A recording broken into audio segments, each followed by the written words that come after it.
Kittu school जाते हो ना? कौन सी क्लास बताई आपने? हैं? 6 क्लास। ओके, छुट्टी लेनी है हॉस्पिटल से? घर जाना है नहीं जाना है? जाना है। कितना टाइम हो गया यहाँ? कितने दिन हो गए यहाँ घूमते हुए? बहुत सारे। ओके, कोई बात नहीं, जल्दी ठीक हो जाएंगे, फिर जल्दी घर चलेंगे, ठीक है? ओके। बेस्ट फ्रेंड कौन है तुम्हारा? हैं? अक्षरा। अक्षरा से मिलना है? आती है अक्षरा मिलने यहाँ?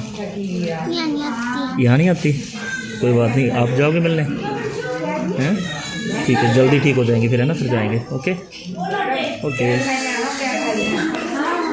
मॉर्निंग, जय बाबे दी। ये मैं हूँ प्रिंस ठाकुर और ये हमारा फिर से ब्राउनी है। और फिर आज हम जाएंगे पीजीआई चंडीगढ़। जी हाँ, केस वही, लेकिन अपडेशन नहीं। कृतिका 10 साल की बच्ची जिसकी किडनी के ट्रांसप्लांट्स होने हैं, जिसके लिए आप सभी इतनी सेवाएं भेज रहे हैं, दूर दूर से इतना साथ दे रहे हैं। और आज जो है कृतिका का डायलिसिस भी है, मैंने सुना है। तो आज हम जाएंगे क्योंकि फ़ोन कॉल्स इतनी ज़्यादा आ रही हैं फ्रेंड्स की, दोस्तों की, कुछ पुराने कुछ नए, जिनके लिए जाना बहुत ज़रूरी है क्योंकि उन्हें अपडेशंस चाहिए। और कई जो नए दोस्त जुड़े हैं, भाई बहन जुड़े हैं, उन्हें ये कंफर्म करना ज़रूरी है कि ये केस में कितनी सच्चाई है, क्या इस केस में अपडेशंस है और क्या सचमुच इस केस में और हेल्प की नीड है। कहीं ऐसा तो नहीं कि केस पुराना है और दोबारा डाल दिया गया है और पैसों की डिमांड की जा रही है। और साथ ही साथ क्या डॉक्टर कह रहा है और अब तक की डोनेशन का क्या हाल है। तो ये सब चीज़ें जो सवाल हैं वो सारे अभी तक कटघरे में हैं। आप सबके लिए आज हम जाएंगे पीजीआई, मिलेंगे कृतिका के फादर से, कृतिका की मदर से, वो भी मिलाएंगे और बताएंगे कि क्या कुछ चल रहा है। तो साथ बने रहिए। और हाँ, इसी तरह अपना प्यार और आशीर्वाद और सेवाएं बना के रखिए क्योंकि अभी तक कृतिका को लगभग मेरे ख्याल से 60-70 के आसपास कुछ डोनेशन पहुंची होगी, जो वहां जाकर हम कंफर्म कर लेंगे। और अभी तक सफ़र बहुत लंबा है और बाकी हम ये चीज़ें देखेंगे कि कौन सी गवर्नमेंट योजनाएं इसके अंतर्गत आती हैं या फिर कृतिका के इलाज के लिए और क्या कर सकते हैं। तो चलिए आइए चलते हैं पीजीआई।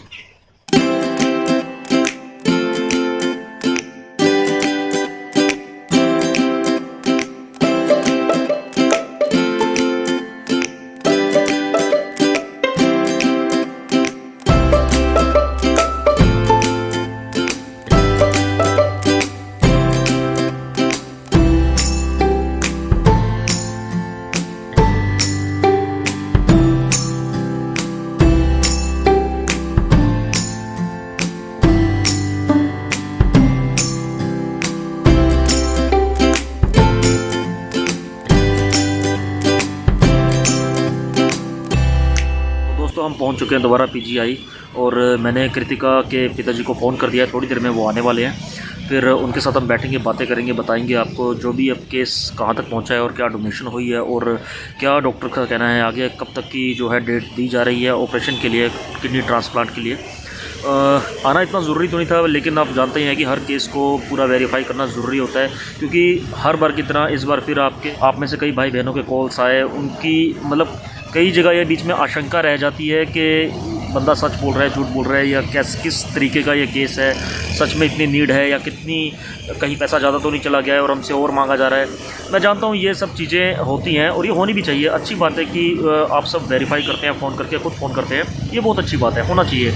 और इसीलिए उस चीज़ को पूरा करने के लिए मैं या मेरी टीम इंडियन हेल्पिंग हैंड्स यहाँ पहुँचती है पीजीआई और आपको हर केस की वेरिफिकेशन जो है वो पूरी तरह करके देती है ताकि आपकी मेहनत का, खून पसीने का एक एक पैसा सही जगह लगे। तो बस यही कारण रहता है कि टाइम निकाल कर ज़रूर पेशेंट के पास पहुंचा जाता है, वहां पूरी वेरिफिकेशन की जाती है और आप तक पूरी बात पहुंचाई जाती है ताकि आपका एक ट्रस्ट हमेशा बना रहे इंडियन हेल्पिंग हैंड्स पे और इसी तरह आप हमेशा सहयोग देते रहें। मैं जानता हूं जब ये विश्वास आपका पक्का हो जाएगा, जब आपको ये लगने लगेगा कि हाँ, ये केस सच्चा था, पिछले केस की तरह, कृतिका के लिए हम यहाँ पहुँचे हैं और मुझे पूरा विश्वास है 10 साल की इस बच्ची के लिए आप बढ़ चढ़ कर आगे आएंगे, आप सब अपनी सेवाएँ ज़रूर देंगे। तो आइए मिलते हैं अब कृतिका के पिताजी से और जानते हैं कि क्या है पूरा मामला। तो मेरे साथ हैं इस टाइम मनजीत सिंह जी, अपने कृतिका के पिताजी, और जस्ट अभी हम कृतिका से मिलके आए हैं और जो भी है अभी आज उसका डायलिसिस हुआ ना। और ये सोच के हैरानी होगी कि कम से कम कितना नंबर डायलिसिस था, ये 15वां डायलिसिस था उसका, कृतिका का। और अभी सिचुएशन ऐसी है कि डॉक्टर्स ने ये तो कह दिया है कि ट्रांसप्लांट तो होना ही है, डेट नहीं मिली है लेकिन कभी भी हो सकता है। और आपको पता ही है कि ट्रांसप्लांट में कितना खर्चा आता है। किडनी कौन दे रहा है उसको? मदर या मैं दे दूँगा, दोनों में से। अच्छा, मदर या फादर दोनों में से कोई एक दे रहे हैं, आप में से दे रहे हैं? सभी का ब्लड ग्रुप ओके, है। बाकी क्या बोल रहे हैं अभी डॉक्टर अंदर जो हैं? डॉक्टर बोल रहे हैं जी पैसे का इंतजाम करो, उसके बाद हम फ्री देते रहते हैं आपको। ओके, फ़िलहाल मैं जानना चाहता हूँ अपना सर कि कितना इंतज़ाम हो गया है हमारे पास? हमारे पास 65,000 का है। 65,000 आपके पास है? नहीं, जो ओवरऑल डोनेशन आई है हाँ जी, 65 के आसपास आ गई हाँ है? जी, 65 के आसपास आ गई। 65 के आसपास जो है अभी तक टोटल डोनेशन हुई है, और आप सबका सहयोग बहुत ज़रूरी है इसमें, क्योंकि ट्रांसप्लांट में डॉक्टर ने साफ साफ लिख के दिया है कि 5 से 6 लाख रुपए का खर्चा आएगा। ये तो वो है जो मतलब ट्रांसप्लांट के टाइम पे हॉस्पिटल में लगेगा, बाकी तो हम कह नहीं सकते जो उसके बाद उसको रिकवर होने में लगेगा। पर फिर भी एक 10 साल की बच्ची है, मतलब आप लोगों ने पिछले केस में इतनी सहयोग दिए हैं, हर केस में, चाहे आराध्या का था, चाहे साक्षी का था, कई ऐसे केसेस थे, और आपने हमेशा सहयोग दिया है। और 5-6 लाख रुपए देखा जाए ना, अगर मिलके किया जाए तो कोई बड़ी बात नहीं है, क्योंकि हम जानते हैं कि हम अगर कोई बंदा अपनी जेब से 10-10 रुपये भी निकाले, जितना आप एक दिन में अपने ऊपर खर्चते हैं उसका 10% भी निकाले, और ऐसे जो भी नीडी पीपल्स होते हैं, ज़रूरतमंद होते हैं, पेशेंट होते हैं, उनके लिए अगर आप सेवा स्वरूप दें, तो मैं नहीं समझता कि 5 से 10 लाख हमें इकट्ठा करने में एक दिन भी या एक रात भी लगेगी। क्योंकि लास्ट केस में आप लोगों की बदौलत 10 से 12 लाख रुपए इकट्ठे हुए थे, वो भी सिर्फ एक हफ़्ते के अंदर अंदर। तो एकता में बड़ी ताकत होती है, मैं समझता हूँ। अच्छा, मैं ये जानना चाहता था कि मतलब आप जो काम कर रहे हैं अभी, जो आपका मतलब आप, मैंने सुना था मंडी में काम करते हैं किसी शॉप में, हाँ जी सर। सब्जी मंडी में, तो उसमें मंथली इनकम हमारी कितनी हो जाती है नॉर्मल? कुल मिला के खर्चा खुर्चा निकाल के 8-10 हज़ार 8-10 हज़ार बचते हैं, मतलब उसमें जो भी खर्चा खुर्चा निकल के हम मान सकते हैं कि 12-15 के बीच में इनकी सैलरी होगी, और 8-10 हज़ार ये बचाने की कोशिश करते हैं उसमें से। और उसके अच्छा, कोई अपना कार्ड वगैरह, कोई सरकारी स्कीम नहीं लगी इसको? नहीं जी, अभी तक तो हम गए नहीं हैं सर। ओके। जब से आए हैं पहले दिन से डायलिसिस तो इन्होंने शुरू कर दिया। कितने टाइम से आप चक्कर काट रहे हैं यहाँ पे? 1.5 महीना हो गया जी। यहाँ पीजीआई में 1.5 महीने से? हाँ जी, हाँ जी। और इलाज कब से चल रहा है? 1.5 ही महीना हो गया जब से आया, सिर्फ एक रात और एक दिन घर गए थे। अच्छा, एक रात एक दिन के लिए घर गए थे आप सिर्फ? हाँ जी। ओके, वो लाइन के लिए लाइन पड़ी नहीं, फिर दोबारा वापस आना पड़ेगा। कहाँ बताया था आपने घर आपका? कारा हमारा अरला टपरेड में है, डिस्ट्रिक्ट मंडी का। ये डिस्ट्रिक्ट मंडी अरला कपरेड। तो ये सिचुएशन है, ये पोजीशन है आज कृतिका की, मैं आपको बता दूं। उसके आज ही डायलिसिस दोबारा हुआ है, आपको फ़ोटोएं मिली गई होंगी, आपको वीडियो भी दिख गई होगी। 10 साल की बेटी है, और आप सबके सहयोग की बहुत ज़रूरत है, हमें ज़रूरत है, कृतिका को ज़रूरत है, क्योंकि आप सबके सहयोग के बिना कुछ भी मुमकिन नहीं है। यहाँ तक पहुँचने का, पीजीआई तक पहुँचने का, इनसे मिलाने का, कृतिका से मिलाने का एक ही मकसद था कि आप जितने भी भाई बहन फ़ोन कर रहे थे केस की ओरिजिनलिटी के लिए, या किसी को विश्वास में थोड़ी कमी आ रही थी, उनके विश्वास पक्के करने के लिए, क्योंकि मुझे पता है एक बार अगर आपको विश्वास हो गया तो आप आगे कई ऐसी कृतिकाओं के लिए अपना सहयोग देंगे, और मैं चाहता भी यही हूँ। इसलिए मैंने कहा कोई बात नहीं, एफर्ट्स लगे कोई बात नहीं, लेकिन आप तक सच्चा केस पहुँचना चाहिए, सही एक दिशा निर्देश आपको मिलना चाहिए कि हाँ, मेरी जो खून पसीने की कमाई है वो सही जगह लग रही है। और इंडियन हेल्पिंग हैंड्स के जितने भी सेवादार हैं, वो मैं तहे दिल से उन सबका शुक्रगुजार हूँ। शुक्रिया वगैरह, शुक्रिया करता हूँ जी जिन्होंने सेवा डाली। क्योंकि देखिए, देवियों माताओं का, जैसे मैंने आपको पहले भी कहा, देश है हमारा, और ये कन्या हमें हमेशा देवी के रूप में पूजते हैं। तो मैं चाहता हूँ कि प्लीज़ उस देवी पे चढ़ाने से पहले इस देवी के लिए उसका कुछ अंश ज़रूर रखें। मैं नहीं कहता किसी देवी देवता का आप काटें, लेकिन नर सेवा नारायण सेवा होती है। जब तक हम आपस में मिलकर किसी मुश्किल को हल नहीं करेंगे, वो मुश्किल बड़ी ही रहेगी, छोटी नहीं होगी। अगर आपस में मिलकर सब करेंगे तो खुशी होती है, खुशी बांटने से बढ़ती है, मुश्किल होती है, मुश्किल बांटने से छोटी हो जाती है। आज कृतिका को ज़रूरत है, कल हो सकता है मुझे, रब ना करे, ज़रूरत पड़ जाए या किसी को पड़ जाए, लेकिन जब तक हम सब साथ में हैं तब तक बहुत आसान है ऐसी चीज़ों से, ऐसी मुश्किलों से लड़ना, एक परिवार के लिए, एक पिता के लिए, हमारे लिए, आपके लिए। तो प्लीज़ ऑलवेज़ अपना सपोर्ट दीजिए, सहयोग दीजिए।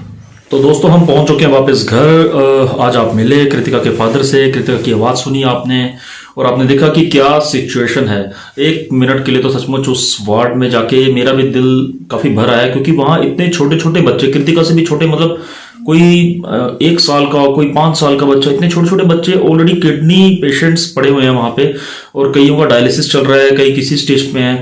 देख के एकदम से मतलब दिल इतना भरसा आता है कि आप समझ में नहीं आता कि भगवान कर क्या रहा है, भगवान है कहाँ, है भी है कि नहीं है, इन बच्चों का क्या कसूर है।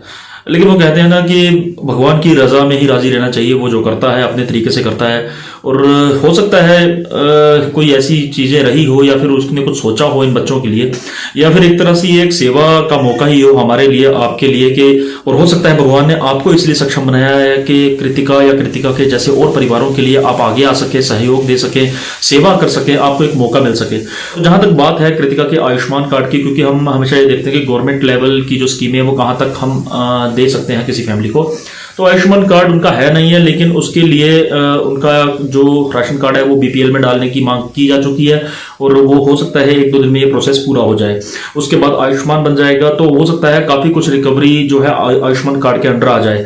लेकिन जैसा कि आपको पता है कि हर कोई भी ऑपरेट होता है उसके पार्ट्स अगर बाहर से आते हैं उसका पैसा लगता है, और किडनी डायलिसिस या किडनी जैसी ट्रांसप्लांट जैसी बड़ी बड़ी चीजें होती हैं, इनका ट्रांसप्लांट के बाद भी आपको पता है कि काफी खर्चा होता है। अगर डॉक्टर ने 6 लाख बताया तो कम से कम रिकवर करने के लिए उसके बाद उसको 1 लाख एक्स्ट्रा चाहिए ही होता है, क्योंकि फैमिली में आपको पता है फिर 2 बंदे ऐसे हो जाते हैं जो एक सिंगल किडनी पे होते हैं और उन दोनों को काफी एहतियात और काफी ज्यादा चीजें देखकर चलना पड़ता है और रेगुलर ट्रीटमेंट या रेगुलर चेकअप की उनको बहुत जरूरत होती है। तो आज मेरा जाने का सिर्फ एक ही मकसद था, आप तक ये सच्चाई पहुंचाना कि इस केस में कितनी गहराई है, कितनी जरूरत है। आप सबने देख ही लिया है, तो मैं चाहता हूं कि प्लीज मेरे जो नए भाई बहन जिनकी अब शंका दूर हो गई है वो आगे आए, सेवा के लिए साथ दें। फोन नंबर्स आपके सामने, डिटेल्स आपके सामने, जैसे मर्जी आप वेरीफाई कर सकते हैं, पूछ सकते हैं। और जो मेरे भाई बहन आर्थिक रूप से सेवा नहीं करना चाहते या नहीं कर पाते हैं, उनके लिए सिर्फ एक ही रिक्वेस्ट है हाथ जोड़ के कि प्लीज आप वीडियो शेयर जरूर किया कीजिए, क्योंकि आपके शेयर मात्र से पता नहीं किस तक ये वीडियो पहुंच जाएगी और कौन बंदा कृतिका के लिए नया जीवन, नया वरदान बन के सामने आएगा। हो सकता है उसे कोई नया डोनर मिल जाए, हो सकता है कोई नया सेवक मिल जाए,